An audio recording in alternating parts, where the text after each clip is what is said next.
Bueno, muy buenas tardes a ese público que nos ve, nos escucha en tu programa, el podcast Encontrados. Una vez más nos encontramos aquí, Sí. Ricardo, zona Juan de Lima, acompañada de dos invitadas de lujo. Allá tenemos a la profesora Bertelena Fuenmayor y la conocida en todo el estado de Aragua, la doctora Marisol Plaza. Bueno, bienvenida a estar aquí en su podcast Encontrados. Gracias. Es verdad que la doctora Bertelena Fuenmayor tiene mucho que aportar, al igual que la doctora Marisol Plaza, acerca de un tema que tenemos interesante hoy, que es sobre la teología. Teología, sí, doctrina social de la Iglesia Católica. Sobre eso vamos a hablar. Un tema que pudiéramos decir, ¿y con qué se come eso? Sí, ¿De qué va eso? Pero sí, y antes de empezar me gustaría que, bueno, no sé, la doctora Bertelena, ¿qué ha hecho? Mira, doctora Bertelena Fuenmayor en la Universidad Pedagógica Experimental empezó, ¿no? En la UPEL. No, yo soy abogada de la UCAP.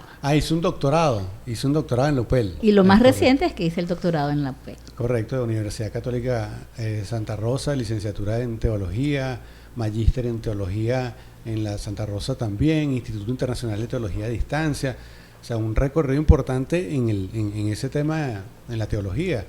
Instituto Internacional de Teología a Distancia, se lo nombré ya. Universidad Católica Andrés Bello, Instituto de Teología para Religiones, para religiosos, Centro de Educación a Distancia, Universidad de Carabobo, diplomado en Derecho Laboral y su aspecto procesal.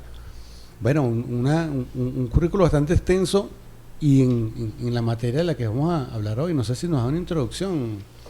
Bueno, Bertelena, ¿cómo comemos, qué se come ese tema que estamos abordando hoy en su podcast Encontrados? Bueno, gracias por la invitación, muchachos, de verdad que es bien interesante y bueno, me llena de mucho agrado, ¿no? Que gente joven como ustedes quiera conocer un poco sobre la doctrina social de la Iglesia y hablar un poquito de teología, ¿no? Porque la teología ahorita se está convirtiendo en algo de tendencia. ¿Y por qué tendencia? Bueno, porque hay una necesidad de rescatar ciertos valores, ¿no? Claro. Valores de convivencia, valores de paz, y el cristianismo pues ha aportado mucho a través de los siglos, ¿ok? Claro, en un proceso de evolución, con sus sombras y sus luces, pero sí ha aportado. Y en estos momentos históricos como que vemos que hay todo pues como una nube, como que todo se está enrareciendo, pues creo que es importante ir a las fuentes y rescatar un poquito de esas cosas. Por eso la doctrina social de la Iglesia ahorita lo que nos indica es, bueno, cómo esos valores, esos principios y esas orientaciones de la Iglesia católica, cristiana, pues, puede ayudarnos. Es ponernos en práctica lo que hay en los evangelios, en las Sagradas Escrituras, en el magisterio de la Iglesia y en la tradición cristiana. Es ponerlo como en práctica. Y también, Berta, que a veces la Iglesia la vemos solo desde el punto de vista de los rituales, como todo parte de una fe hacia Dios, lo vemos como algo tan espiritual, claro, como si no tuviese unas bases filosóficas, doctrinarias, y la Iglesia históricamente ha asumido posiciones frente a la realidad social, y de eso se ha hablado muy poco. Hay gente que no sabe ni siquiera que se han hecho documentos de la Iglesia con importantes declaraciones que van a lograr la transformación y atacan las grandes crisis mundiales. Y fíjate que en la parte histórica, Marisol, como bien tú lo dices, pues mucha gente no sabe que a través de la historia la Iglesia ha hecho y ha establecido instituciones que han perdurado. Una de ellas es, bueno, la Iglesia en la parte del medioevo crea lo que son las instituciones benéficas, sobre todo lo que son orfanatos, ¿verdad? Los hospitales, colegios, bueno, muchos colegios, escuelas, pero lo más importante, crea la universidad. La universidad, vamos a decir así, como si fuera publicidad, es creación de la Iglesia Católica. Okay. Primero en forma de monasterios, inicialmente, pero después se fue desarrollando a nivel teológico, filosófico, y bueno, va creándose esas universidades que hoy por hoy pues las vemos como distantes, como que son seglares, como que no tienen nada que ver con principios y valores cristianos, pero no, sí fueron creados bajo los principios y valores del cristianismo. Oye, qué bueno. Bueno, que nos habló, no necesita presentación alguna, la doctora Marisol Plaza. Bueno, que no la conozca, bueno, la doctora Marisol Plaza es una persona muy dedicada a su trabajo, al estudio. Bueno, fue la abogada nuestra, de nuestra república, en un momento, y bueno, dedicada, después de cumplir esas responsabilidades de alto calibre, bueno, está dedicada ahora a la promoción, a la difusión y al tema del mayor activo que puede tener el ser humano, que es el conocimiento. Y bueno, y ha avanzado mucho en ese tema. Y bueno, la palabra el tema del ritual, el tema de la fe, el tema de la creencia, los deseos, las necesidades, las aspiraciones de un pueblo. O sea, por ejemplo, el caso de cómo ha sido el efecto del cristianismo en cuanto a nuestra idiosincrasia, nuestra tradición. Entendiendo que Venezuela, en su posición geográfica y por sus características, en algún momento, bueno, nuestros mayores estudiosos de la materia, antropólogos, Esteban Emilio Mosongi, Mario Sanojo Obediente, Iraida Vargas, han avanzado de que hubo nuestros aborígenes, que son nuestros antecesores, hablaban del politeísmo. Y entonces, un poco, ¿cómo ha manejado la Iglesia esa relación dialéctica, ¿no?, entre lo que era, digamos, parte de nuestra población con características de politeísmo? Luego viene el evangelio, con los españoles evangelizando. Bueno, fíjate, Ricardo, en corto te diré esto: empezó muy mal porque nosotros tenemos la mala experiencia de la opresión que la Iglesia ejerció sobre los pobladores indígenas para convertirnos al catolicismo. Pero ya hoy en día ha habido tal grado de evolución que la Iglesia considera, y está en su documentación, respetar la religiosidad popular. Correcto. Es decir, esa que ven muchos incluso con prejuicios de que son cuestiones de brujerías, etcétera, etcétera. Pero ya todo se está comenzando a aceptar, una procesión, las celebraciones, por ejemplo, la celebración del Día de San Juan, con bailes, con tambores, con rituales. La inculturación.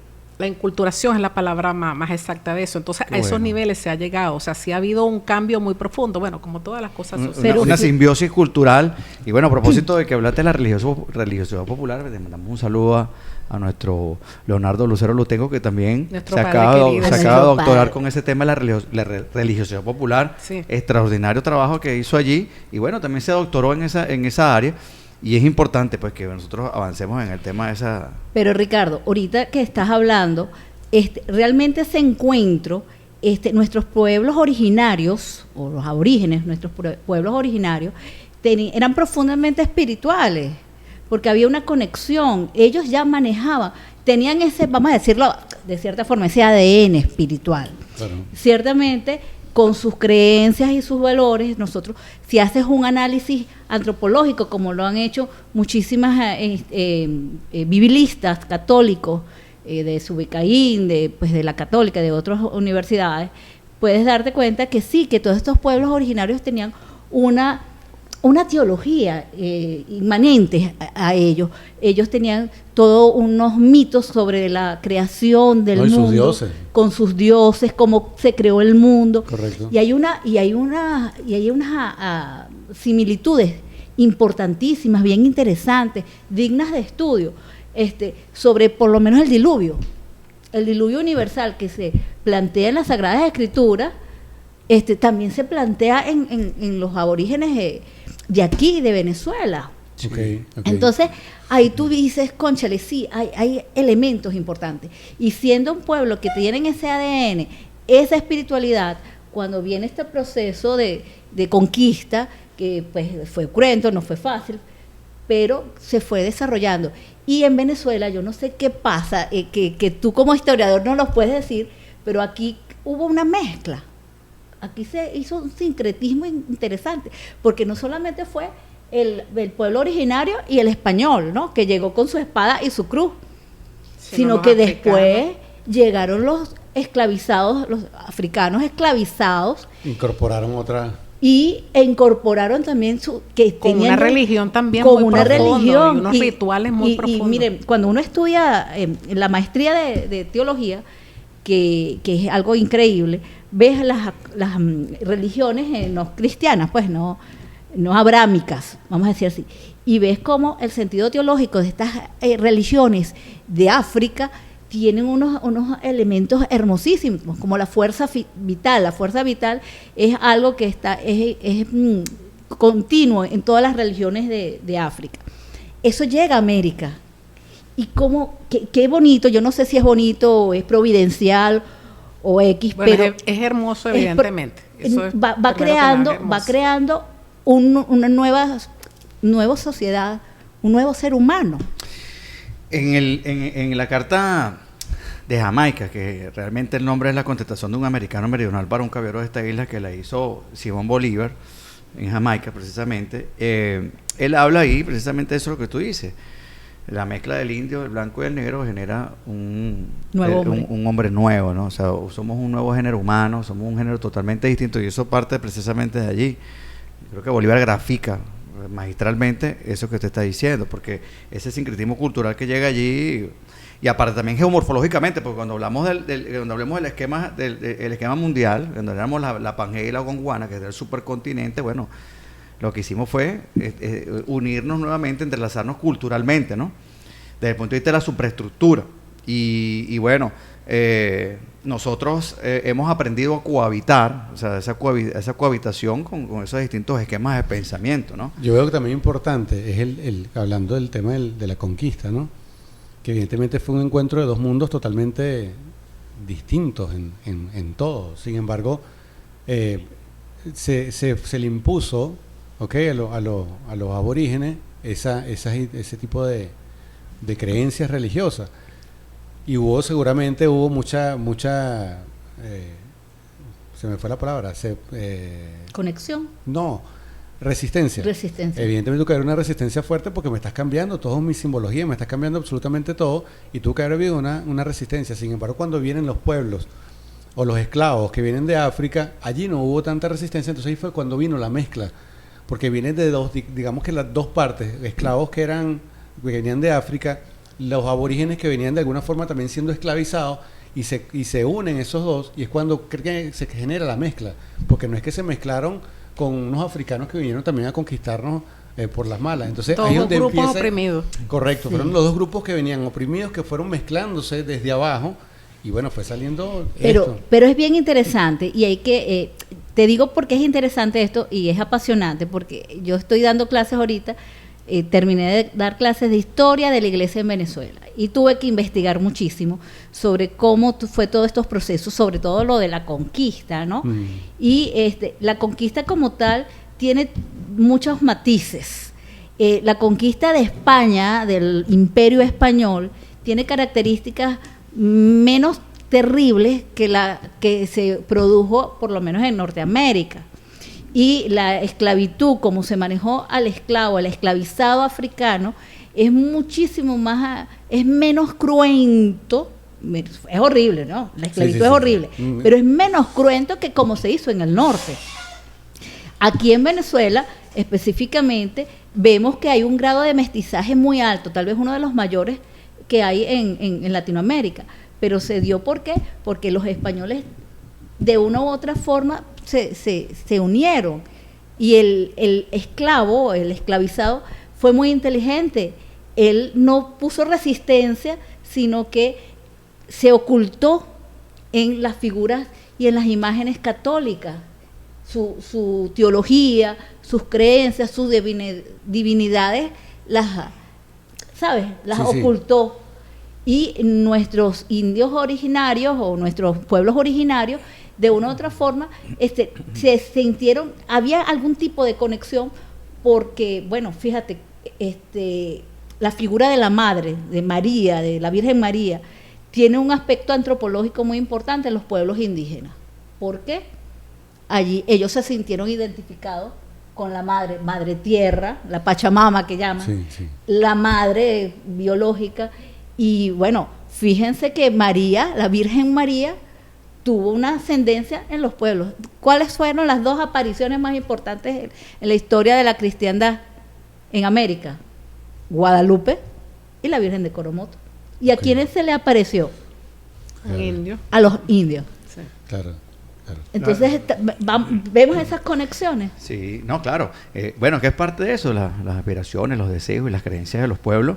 Bueno, que la Constitución, bueno, usted como con su amplia experiencia en ese tema, logró incluir, pues, de hecho, nuestra Constitución consagra, pues, un capítulo incluso a todo lo que es los derechos de los indígenas y todo su estamento y su comportamiento y su reconocimiento sí, claro, pleno a único, su condición, único su en el ancestro, mundo, su costumbre. único en el mundo, respetando todo, incluso su medicina, su forma de No, curar. y ellos, pocas personas saben que ellos tienen un sistema de identificación Por propio, supuesto. tienen su manera de sacar la cédula de identidad, Por supuesto. donde como ellos no tienen apellidos como los tenemos nosotros por acá, sino pertenecen a tribus, entonces tiene la identificación de la tribu, todo un respeto. Sí, yo particularmente, bueno, Marisol, yo soy muy, bueno, me gusta más el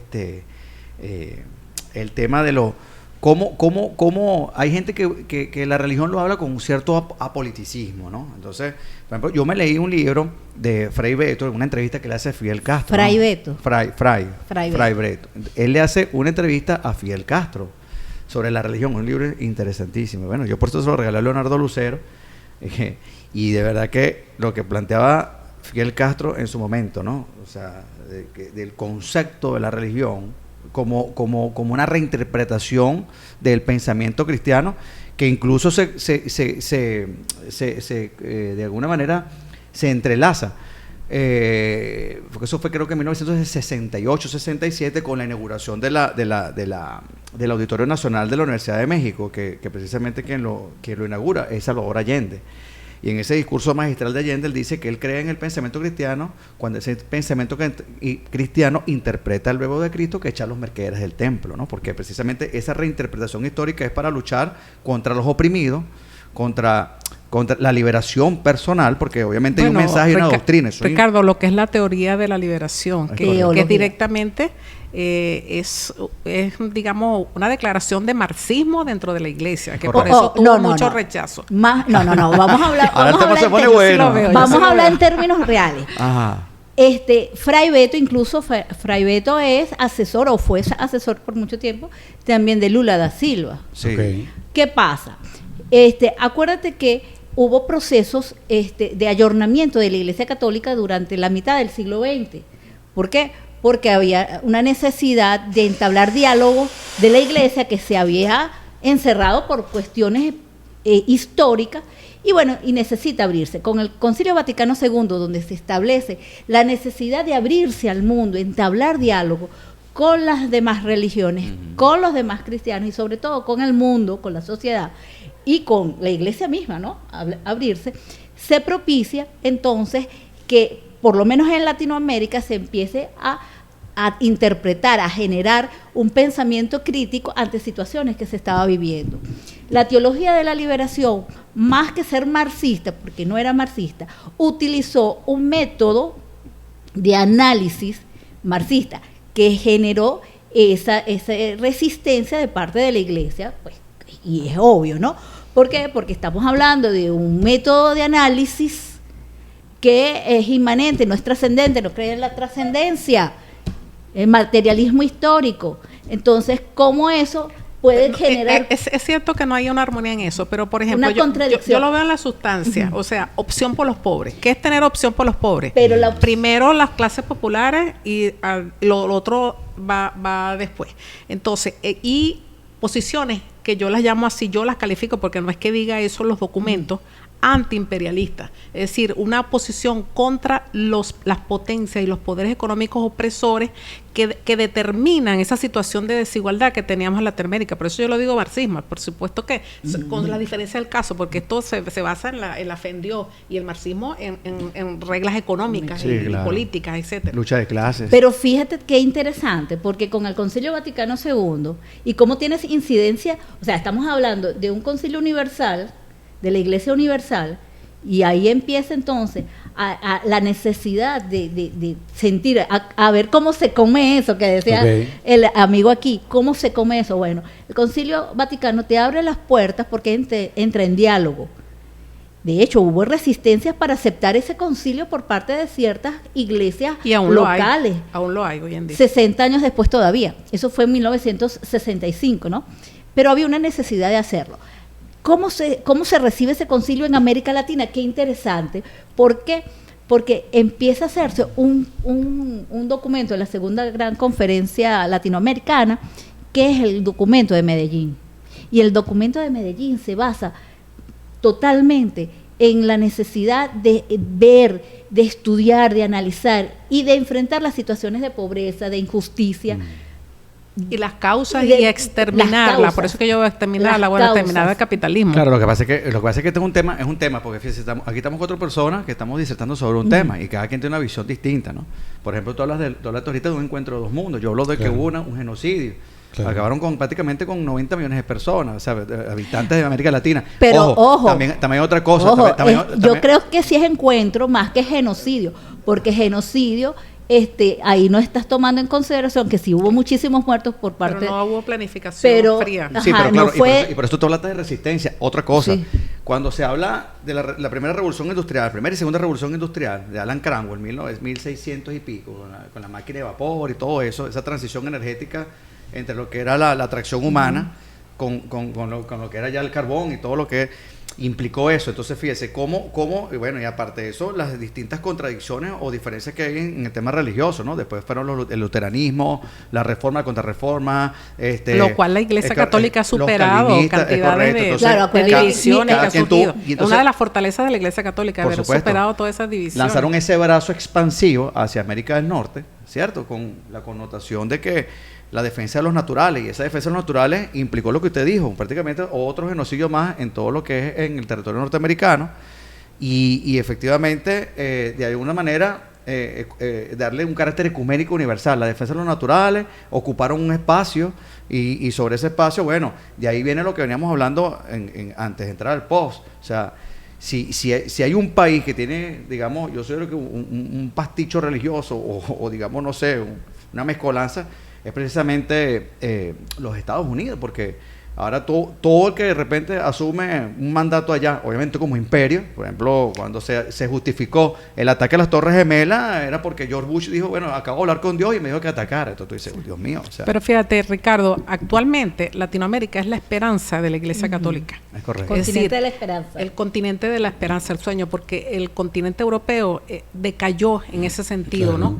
De la doctrina básica de la Iglesia, la doctrina de Cristo, pues, porque esa es la base fundamental, la opción por los pobres, la igualdad, la justicia. Entonces ya Europa se alejó de eso, y Latinoamérica, lamentablemente, por la misma experiencia de la pobreza que hemos sufrido casi todos los países latinoamericanos, bueno, viene a ser la nueva esperanza del mundo, y de hecho los grandes documentos nacen de encuentros hechos en Latinoamérica, y es la inspiración, y hasta tenemos un papa que creo que es la primera vez en la historia latinoamericano, que viene de esas calles de Buenos Aires. Pueblos, de Buenos Aires. Pero se pudiera decir que Latinoamérica, Europa se alejó, pero Latinoamérica alguna vez estuvo tan cerca como estuvo Europa de la Iglesia. Ahora. Fíjate, es bien interesante lo que tú planteas, porque Europa con se ha alejado un poco de estos principios que fundaron su grandeza, los principios cristianos, por situaciones políticas, ideológicas, y América Latina, a pesar de todo, que fuimos receptores, empezamos a generar teología, y Latinoamérica ha sido siempre espiritual. Por eso te digo, nuestros pueblos originarios siempre han tenido ese ADN espiritual que le hace trascender. La trascendencia es importante. Espiritualidad, no religiosidad. Te estoy hablando de espiritualidad. Berta, pero es que en eso influye también que Latinoamérica no ha sido nunca explotadora, no ha sido sometedora, como lo han sido los europeos, que algún país se han agarrado para dominarlo y sustraer. Pero acuérdate algo. En Latinoamérica no nos hemos comportado de esa manera. Que implicó la expansión de lo que es el imperio euroatlántico o anglosajón hacia allá, estamos hablando que hoy en día es lo mismo que utiliza el imperio para justificar a través de los derechos humanos una invasión o pero alguna cometida de ese Ricardo, aquí quiero hacerte, vamos a aclarar un poquito, vamos a poner orden. Cuando hay en 1517 está el señor Lutero, ¿verdad? Que era católico, un fraile católico, que hace unas denuncias, pero por situaciones políticas, él, pues, hay un cisma en la iglesia. Por situaciones políticas, él, yo creo que jamás pretendió, estoy segura que jamás pretendió que se generara ese cisma, pero bueno, los príncipes alemanes, todo esto generó esa ruptura. Fíjate, esa ruptura determinó que hubiese dos mundos. El mundo anglo, ¿verdad? Protestante anglo, que es el que se traslada a Norteamérica, y los católicos con nuestro imperio español, pero también estaba Portugal, también estaba todo lo que ahora conocemos como Italia, pero que eran países.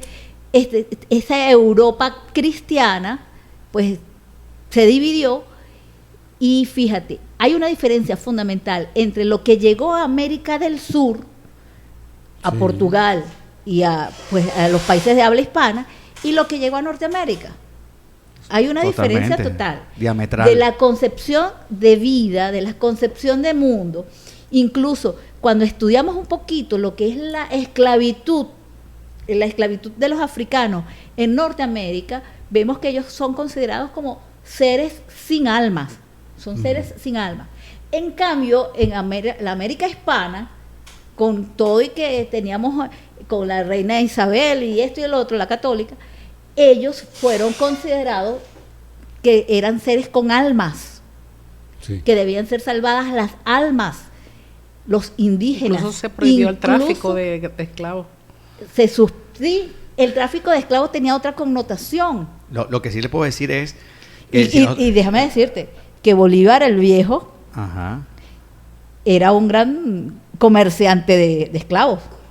Pero es que por supuesto, pero es que no, o sea, su identidad de origen no se, o sea, igualmente se vale, porque si tenemos 5 dedos en la mano y son distintos, ¿no? Ahora que el hijo tenga un cambio de mentalidad, porque era lo que primaba en esa época. Ahora, interesante lo que tú dices a propósito de que el Thanksgiving Day, que es el día de acción de gracia, y lo que tú dices, el Black Friday, que ahorita todo el mundo está imbuido en el tema del Black Friday. Cuando tú ves el origen etimológico de dónde viene el Black Friday, viene precisamente de la opresión que tenían la trata negrera en Estados Unidos.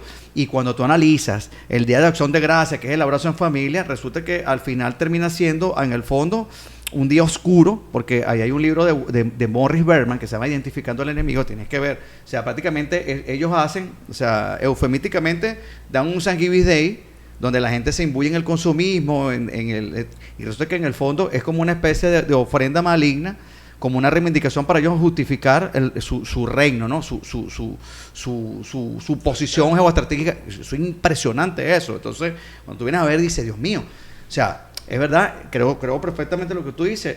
Somos el continente de la esperanza, porque creo que nosotros hemos reinterpretado como digo, el verbo de Cristo, ¿no? Y incluso su praxis evangelizadora. El mensaje. Completamente. Entonces, claro, hay contradicciones, como tú dices. Muchos hablan del oscurantismo en la Edad Media, pero resulta que para mí no fue oscurantismo, para mí fue gran iluminismo, independientemente de que algunos jerarcas de la iglesia estuvieran de espalda a eso, ¿no? Correcto. Pero permitió que saliera Copérnico, que saliera Da Vinci, que saliera Galileo Galilei cuando le dijo... Que se crearan las universidades. Arquímedes con el punto de apoyo, y después creo que fue el Papa Juan Pablo II que después, dijo, bueno, sí, nos equivocamos. Pero es que es verdad, son temas interesantes, la ciencia y la religión, eso también es otro temazo, ¿no? Entonces, bueno, que no es doctrina de la iglesia, eso ya es propiamente la teología. Pero fíjate que es tan interesante lo que estás planteando, que América Latina como continente de la esperanza, eso fue una frase establecida por Juan Pablo II, que se percató, Dios mío, América Latina es todavía un continente donde se cree en los valores cristianos, se vive en los valores cristianos. Claro. Y hay un gran teólogo que se llama Hans Kuhn, también le dicen, es un teólogo suizo, que decía, en América Latina se vive realmente el sentido de iglesia, el sentido de iglesia como comunidad, que eso fue lo que trabajaba el Concilio Vaticano II, esa concepción de iglesia jerárquica, donde a los curas se le veía como seres de más allá, ¿sabes? Diferentes y que se pueblo. Transforma a que la base de la iglesia son los laicos. O sea, se cambia de abajo para arriba. Va cambiando con el Concilio Vaticano II y empiezan entonces a generarse en América Latina unos procesos bien interesantes de cómo se vive la fe en comunidad. Y fíjense que, ¿por qué en Venezuela? Vamos a verlo como en Venezuela se vivía en comunidad. ¿Alguno de ustedes estudió en un colegio Fe y Alegría? No, yo no. No. Pero saben que los colegios Fe y Alegría son cristianos católicos, ¿no? Pero sí. Populares Sí y de acceso, sí. popular. Y en muchísimos colegios católicos, donde la gente dice no, porque junto con ese colegio católico que podíamos decir, como se dice ahorita, de alta gama, junto a ese colegio estaba un colegio católico con los mismos profesores, con la misma dinámica administrativa, en sectores muy pobres y populares. Aquí ahorita, hoy siglo XXI, el Colegio San José está en La Soledad y está en San Vicente. Sí. Entonces, eso es una forma de vivir la fe en comunidad. Bueno, es que la iglesia... Dando oportunidad a todos. La iglesia históricamente ha sido muy atacada, entonces siempre se resalta la falla y los errores que ha tenido la iglesia, que han tenido mucho, porque está constituida por seres humanos. A veces la gente piensa que un sacerdote es un ser del otro mundo, que no puede pecar, no puede incurrir en todas las debilidades. Errar, sí, las debilidades de los seres humanos. Entonces se resalta mucho que, por ejemplo, usando el ejemplo que tú misma dices de los colegios, bueno, mira dónde están en San José cobrando un billete y están trabajando para la burguesía, claro. Pero no ven cuando se monta otra cosa, porque la acción social de la iglesia a nivel de Latinoamérica es grandísima, es muchas las ayudas. Cuando uno revisa, no tengo los datos exactos, pero hay muchas en internet, se consigue mucha información de todas las ayudas sociales que ha hecho la iglesia y son muy grandes, pero eso no se entera nadie, solamente la... Mira, vamos a hacer algo, normalmente no ocurre, pero el doctor Castillo quiere intervenir. Sí, claro. Aquí. Mira, bueno, continuamos acá en esta... bueno, te quedamos en que el doctor iba a intervenir. Adelante, doctor Castillo, su intervención con el tema que venimos hablando. Y estábamos al aire cuando tú dijiste que me ibas a dar la oportunidad. Estamos al aire hace rato, sí. O sea que continuamos al aire. Tenemos un rato hablando. No puede dejar que la gente entienda que hay magia, ¿me entiendes? En la edición. Entonces vamos a hacerle pensar que es lo mismo, pero ya lo digo. ¿No? Estamos en vivo. Bueno, estamos en vivo y más allá de lo vivo. Bueno, primero, gracias por darme la oportunidad de intervenir. He estado escuchando atentamente la exposición de las doctoras y del doctor. Entonces, a mí me hace reflexionar una expresión que dijo Berta, que no sé en qué contexto la dijo, pero me gustaría entenderla y me la vas a responder luego, porque es una pregunta que te voy a hacer a ti, bueno, y también al materialista histórico, que es Ricardo. Fíjate, tú hablaste, Berta, que se está generando teología, bueno, pudiera decir generando doctrinas, generando teoría dentro de la misma iglesia, o sea, una percepción diferente de lo que hasta ahora ha sido la concepción de la ética cristiana. Se está generando, ¿dónde se está generando eso? Que ha modificado en los últimos años eso. Fíjate que una de las reinterpretaciones del cristianismo fue, como tú decías, la teoría de la liberación. Teología, de la liberación. Ok, entonces esto me tienes que decir porque enhorabuena, ¿verdad? Si tú estás avanzando en tanto el desarrollo de la idea de la corrección de los errores, y porque yo soy de las personas que piensa que tú no te puedes anclar en el pasado, porque ciertamente la historia hay que recordarla de vez en cuando, ¿no? 90 millones de asesinados, pero sin embargo esas ideas son importantes en esa época y son importantes en esa época a mi criterio. Cuando tú oyes cuando tú lees el Sermón de la Montaña, dices, bueno, no hay nada más hermoso que el Sermón de la Montaña, son poesías palestinas, dicen por allí, pero que además visualizan o proyectan una forma de sociedad, ¿verdad? Una forma de sociedad. Ok, perfecto. Entonces eso es la interrogante. Fíjate.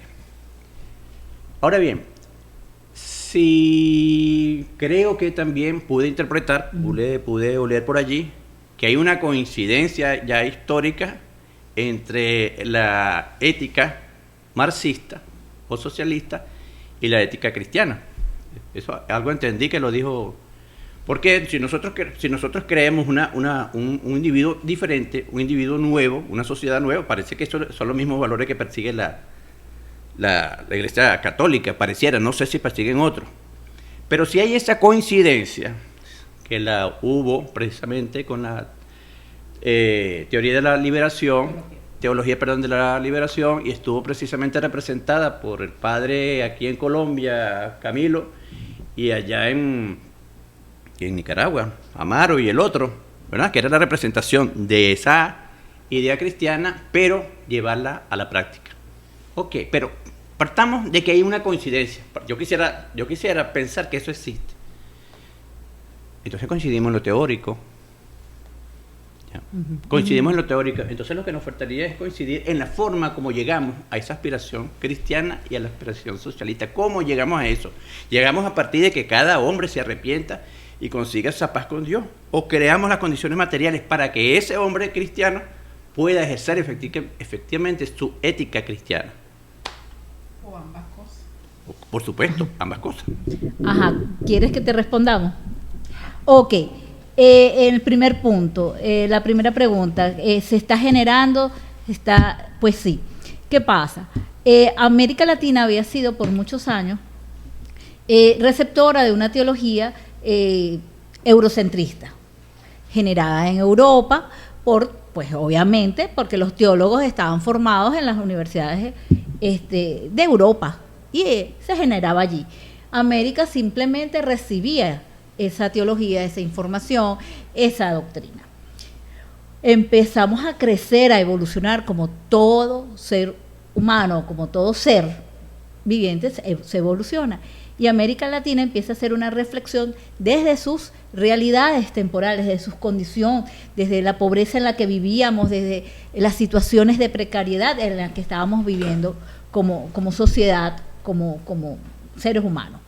Y empieza a hacer esa interpretación, a hacer esa reflexión, porque la reflexión teológica es una reflexión, teología es una reflexión, para lo cual se abocó a la fuente. ¿Y cuál es la fuente para hacer teología? Las Sagradas Escrituras, es decir, la Biblia, junto con las enseñanzas del magisterio, las enseñanzas de la Iglesia, que se manifiestan a través de los documentos, que bueno, realmente son pocos conocidos, pero que en América Latina empezó a analizarse pues, los documentos.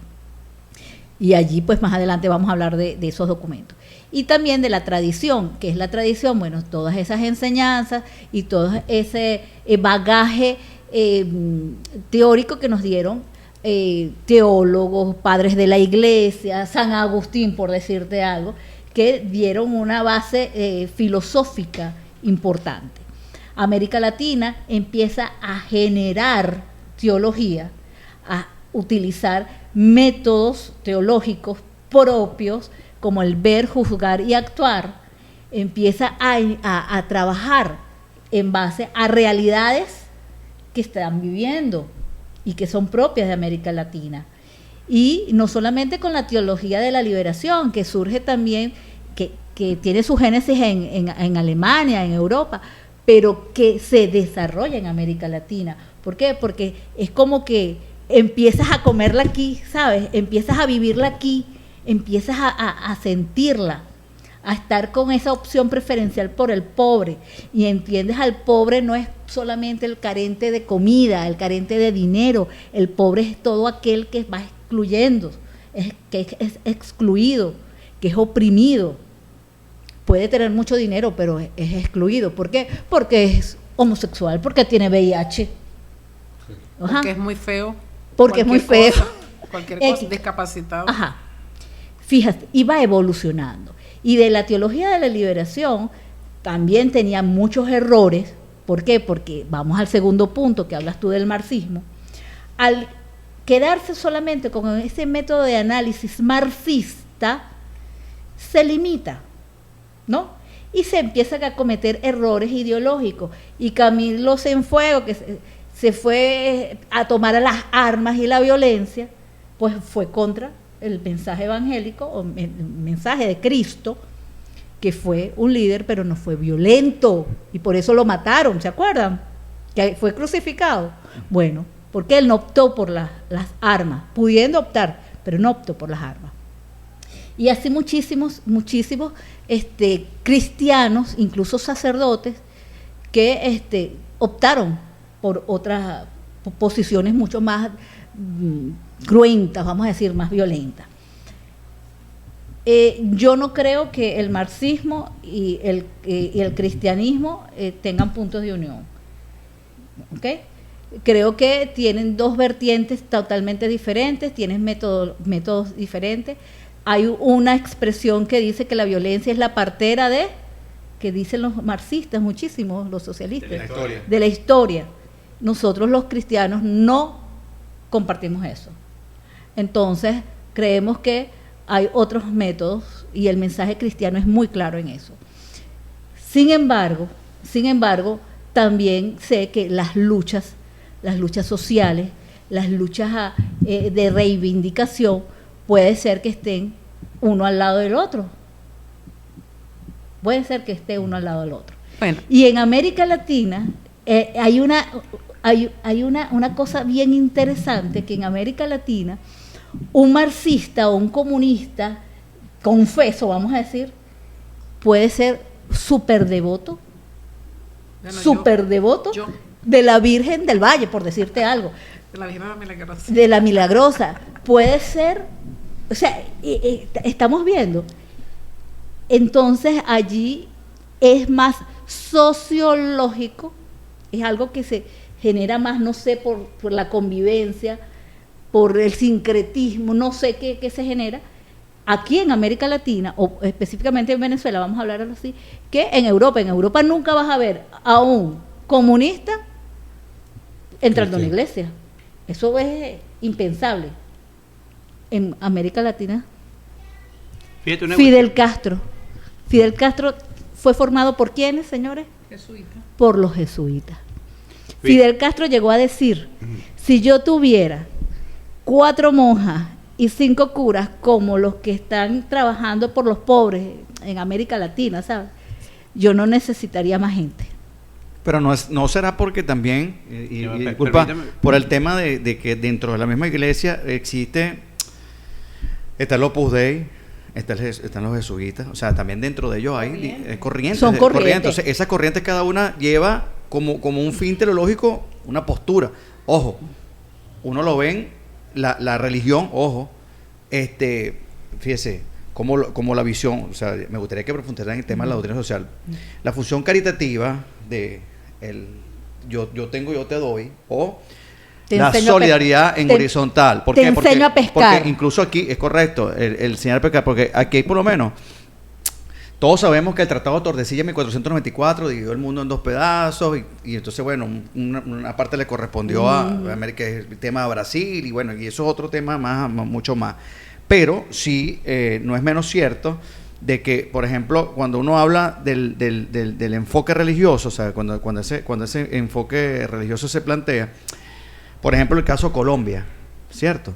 Nosotros somos hermanos con Colombia, pero desde el punto de vista histórico, pero de origen no tenemos, porque ellos son chicha, y entonces fíjese, ellos son de un esquema teocrático totalmente piramidal. Nosotros sí veníamos de un esquema horizontal, de una forma de organización totalmente distinta en función a la solidaridad, no a la forma caritativa de ver las cosas. No sé cuál es el planteamiento. Pero fíjate, yo lo que le iba a decir a Berta, que si los teólogos, los que estudian teología, piden indulgencia por la iglesia en su práctica, yo decía que bueno, eso hay que dejarlo atrás también, genocida, bueno, y que también dar indulgencia a la interpretación del marxismo como fue hecho. El marxismo ahorita tiene, igual que la iglesia, unas transformaciones. Nosotros, por ejemplo, llamamos el socialismo del siglo XXI, y no tiene nada que ver con el socialismo chino ni el que es ruso. Entonces, pero sí partimos inclusive con el método dialéctico, porque el método dialéctico ni siquiera es de Marx, solamente él sustituyó los sujetos, ¿ve? Y le dio una interpretación histórica, pero ese de Hegel. Entonces, si tú dices, bueno, mira, la iglesia, porque de tú asumir, por ejemplo, indulgencia para la iglesia, no tú, te sujeto en la iglesia, y estos no definitivamente, caen en el dogmatismo, ¿verdad? Los dogmatismos. Acuérdate que la Iglesia Católica, primero, ni es democrática y se basa en dogmas, ¿ok? Sí. es muy se basa en jerárquica. dogma. No. Yo pienso que no hay un conflicto entre política, no sé si llamarlo religión, vamos a hablar de la religión católica, de los católicos. Porque, fíjate, la fe cristiana es algo que trasciende a lo subjetivo, al ser humano. Cuando yo creo en Dios, mi vida tiene que ir en concordancia con esa fe, que parte del amor hacia los demás y me conlleva a tener altos valores éticos. Ahora, lo que dice José, bueno, ¿cómo se va a materializar eso, verdad? Porque yo digo, bueno, opción por los pobres, pero eso significa una estructura de gobierno, medidas, una cantidad de cuestiones. Bueno, yo pienso que eso se hace igual y no tiene nada que ver, porque para mí, ¿qué es lo que ha desgraciado un poco? Por ejemplo, la revolución bolchevique, que fue una revolución tan hermosa, tan importante, tan trascendente, que bueno, se llegó por la propia naturaleza humana, por el odio, por las rivalidades, por esas ansias de poder, se destruyó, en donde ya los camaradas eran enemigos. Tú veías en un camarada, un compañero tuyo, un hermano en Cristo, tú lo veías como un enemigo y te buscabas destruirlo. Entonces yo pienso que hay que hacer la combinación perfecta, hacer política con todo lo que significa esa forma de hacer política, por supuesto desde mi punto de vista, girando hacia el socialismo, hacia la izquierda, hacia que materialmente todos tengamos opción, pero sin perder nuestra fe cristiana, que es lo que nos va a llevar a que todo ese proyecto político se pueda llevar a cabo.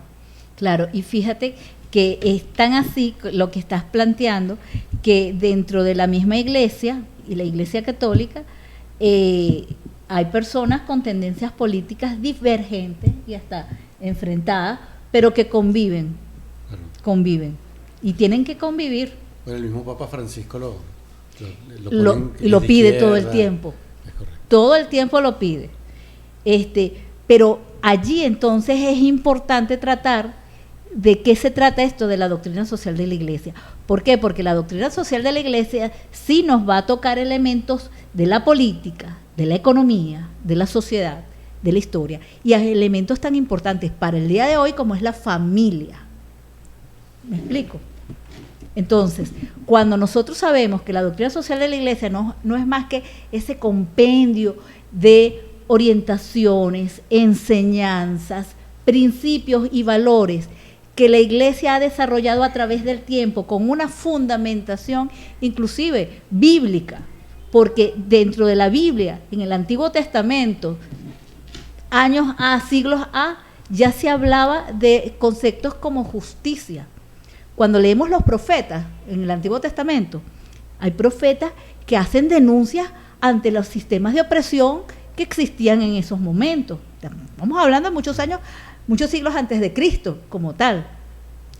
Si más cercano, pues ya 2000 años, Cristo, el mismo mensaje cristiano de Cristo.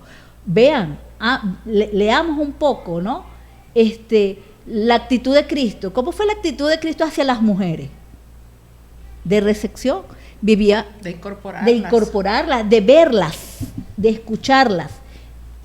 En una sociedad, en el momento histórico en que está Cristo, en una sociedad donde la mujer no tenía derechos, porque era un objeto, que no podía ser testigo. Fíjense, en la escena donde Cristo resucita, ¿quiénes son las primeras personas que lo ven? 3 mujeres. Claro.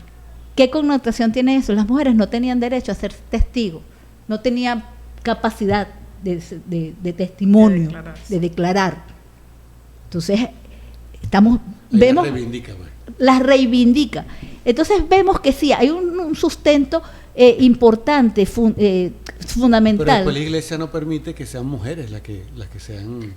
Ahí anda, tremendo pero tema. Ya eso cambió, eso cambió con el Papa Francisco. Claro, el tema entra ahí el patriarcado. O sea, el patriarcado. Porque acuérdate que la Iglesia se desarrolla en momentos históricos y en sociedades con características patriarcales. Estamos hablando de hace 2000 años. La Iglesia como concepto, porque hay una Iglesia primitiva, que se va generando, porque vamos a hablar, claro, en la época de Cristo eran judíos. Pero había un mensaje muy claro por parte de Cristo al colocar a la mujer en un papel protagónico, donde la Iglesia debió haber arrancado. Pero acuérdate que estaba... Y no enjuiciarlos como el caso de la adúltera. Enjuiciar los demás, pero yo no la voy a enjuiciar.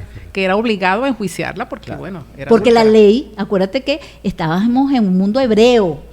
En el mundo hebreo, La mujer moría la apedreada. mujer había unas leyes y había que cumplirlas. El Shabbat, que el Shabbat estaba establecido, y si tú incumplías el Shabbat, eras penado, había una sanción. Pero fíjense cómo va evolucionando, y cuando se va evolucionando ya en el siglo IV, más o menos, que se va estructurando la iglesia como tal, como institución, pues está dentro de un contexto histórico con circunstancias y elementos propios de la historia, ¿no? Y más adelante, ya en el primer milenio, pasado el primer milenio, pues obviamente el patriarcado pues era lo que había. Claro. Entonces se va creciendo con eso. No podemos entonces juzgar con ojos nuevos la parte histórica. Lo antiguo, claro. ¿Por qué? Porque estaríamos... Bueno, es como el hecho de los 12 apóstoles, que eso es criticado, porque no había una apóstola. Claro. Pero sí había Pero apóstol, sí María había, Magdalena. Sí lo había, pero por supuesto. Tradicionalmente en la Ajá. Biblia se maneja de 12. Claro, pues. lo La que pasa es que tradición, acuérdate que son los la espacios, tradición. los espacios de convergencia, digamos, de tránsito cotidiano de personas. En algún momento fueron los ágoras, eran los famosos espacios, luego fueron las plazas públicas, que eran los espacios donde se discutía la política, y luego fueron la eclexia, ¿no? Que eran los espacios donde la gente convergía para interactuar. Sin embargo, de alguna manera fragmentado, apartado hacia una realidad donde, efectivamente, como lo digo, contradictoriamente, entra ese patriarcado que todavía hoy lo tenemos bien acendrado, todavía se está luchando contra eso. Me gustaría tener una opinión acerca del tema. Ojo, no también entra en polémica el tema de la igualdad de género, que también de alguna manera, yo soy lo que creo que de alguna manera eso viene con también un trasfondo de destruir lo que te dije ahorita, el tema de la familia, porque ahí donde viene el tema, o sea, la destrucción familiar, porque incluso en esas visiones contrapuestas de la iglesia, cuando se hablaba de la plaza, se hablaba de lo común, o sea, ahí entra el tema de la familia, también una forma de segregación geoespacial, porque entonces antes hablaban la familia Castillo, la familia Plaza, la familia de Lima, la familia de Irigoyen, la familia Sanoja, entonces habían esa cuestión familiar de segregación ante lo común, ¿no? Entonces, efectivamente, eso son temas que hay que discutir. Usted es abogada, la jurisprudencia es una de las fuentes del derecho que hay que analizarla para poder nosotros tratar de buscar esos mecanismos. Sin embargo, me gustaría saber el papel de la iglesia ante eso. Pero fíjate algo. Bueno, el Papa acepta la bendición a las parejas homosexuales que estaban, eso es como un gran pecado dentro de los católicos. Pero, o sea, ojo, pero no es que no te estoy hablando del matrimonio igualitario, no, eso fue tergiversado.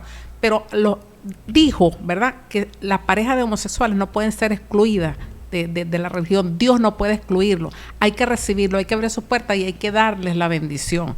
Entonces ya se pronunció, como persona, por lo menos tuvo una pronunciamiento, exacto, no como pareja, sino como persona, pero tuvo un pronunciamiento hacia esa situación que era un veto y era algo oculto y un gran pecado dentro de la Iglesia Católica y de enjuiciamiento. Es decir, un homosexual no puede entrar a la iglesia. Claro, así era. Es que mira, hasta hace poco en las iglesias cristianas, no estoy hablando de las católicas específicamente, sino de las iglesias cristianas protestantes, no entrabas al cielo si era homosexual la persona. Y eso es terrible, ¿no? Que te digan, no vas, tú no te salvas. Pero tomando un poco hablando un poco de lo que está planteando Sanoja, fíjate, qué interesante que la posición de la mujer dentro de la iglesia, con respecto a la doctrina social, es muy, muy bueno tratar ese tema, porque sí, ha habido una evolución lenta, sí, hay que reconocerlo, muy lenta, pero es una evolución, porque ya con el abrir las posibilidades que el laico, o sea, una persona que no es consagrada, que no es sacerdote ni religiosa, pueda estudiar teología, ya es un avance bien interesante para que desde la perspectiva femenina de la mujer se pueda generar teología.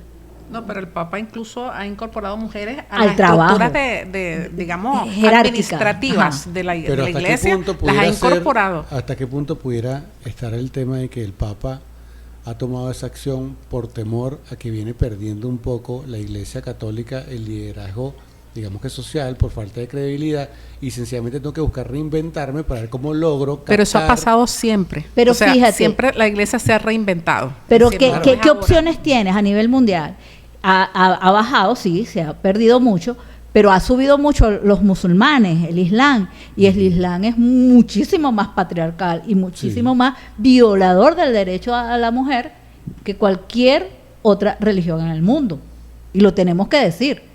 Porque yo veo que, ay, defendemos los derechos, sí, Afganistán, pero a las mujeres, o sea, se les olvida que a las mujeres son pisoteadas, son excluidas, son multiplicadas por 0. Vamos a decir así como dicen los pavos.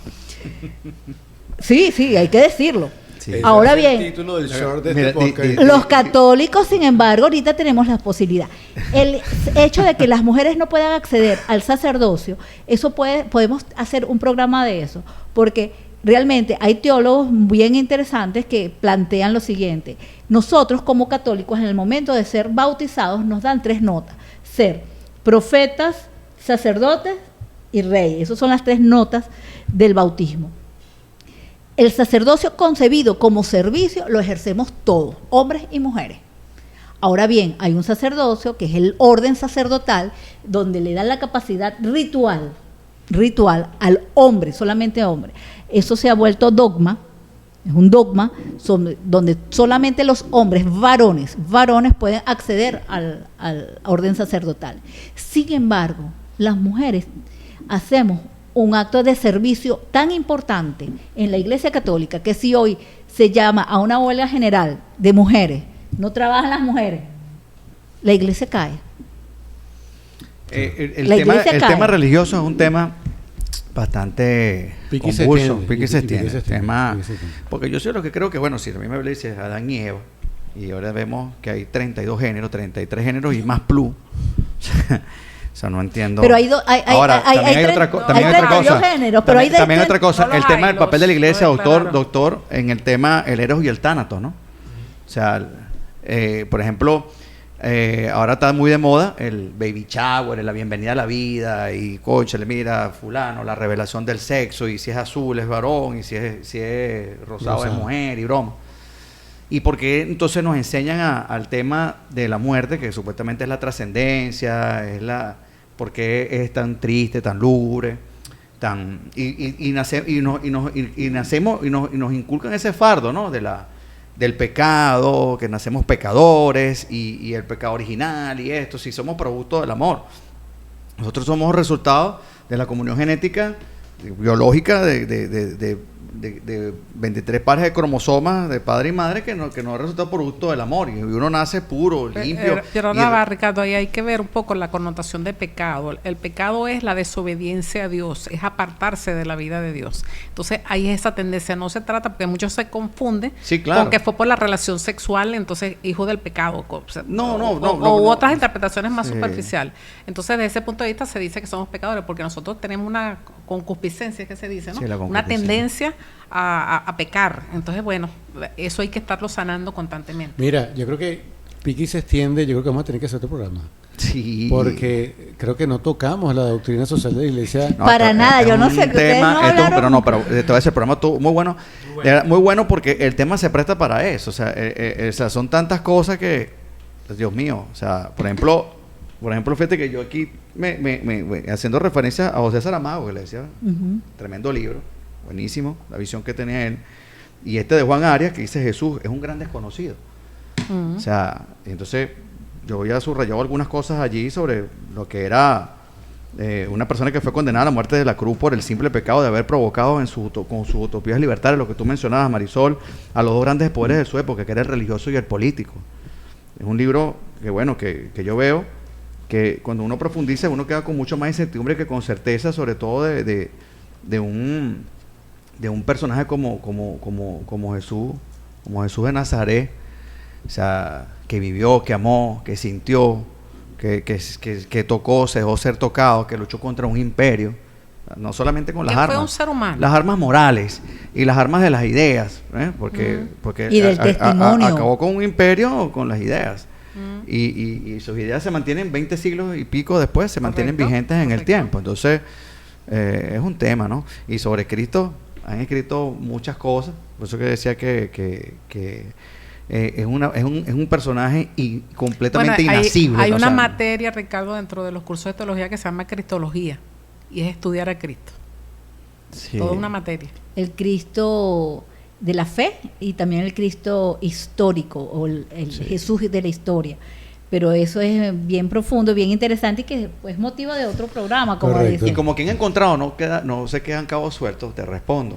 Yo tengo mis diferencias desde el punto de vista, porque tú me das una pregunta al aire, tanto a la doctora, que de verdad que te felicito, Ok. maravilloso, Bertelena, espectacular tu intervención, al igual que Marisol. Pero yo de verdad sí dejo sentado tu pregunta, que bueno, yo de verdad creo en la fe y soy un apostolado de la fe.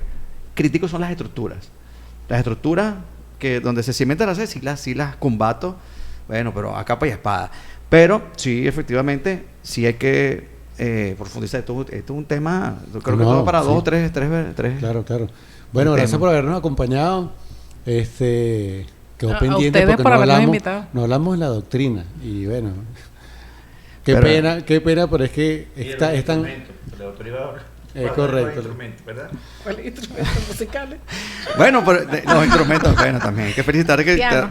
recientemente cumplió años mi bella doctora. Gracias, Y bueno, eso gracias. está, bueno, bendiciones del cielo y con muchos regalos. Y bueno, ¿qué Amén. más se Me puede regalaron pedir? hasta un masajeador, imagínate. Imagínate todo. O sea, que Y lo bueno. dijo. Todavía sigue recibiendo regalos. Sí, es verdad, eso es correcto. Bueno, gracias entonces por acompañarnos a esta edición de Encontrados, episodio número 6. Y nos seguiremos viendo. Gracias, Sí. gracias, Bueno. gracias. Bye bye. Hasta pronto. Arrivederci.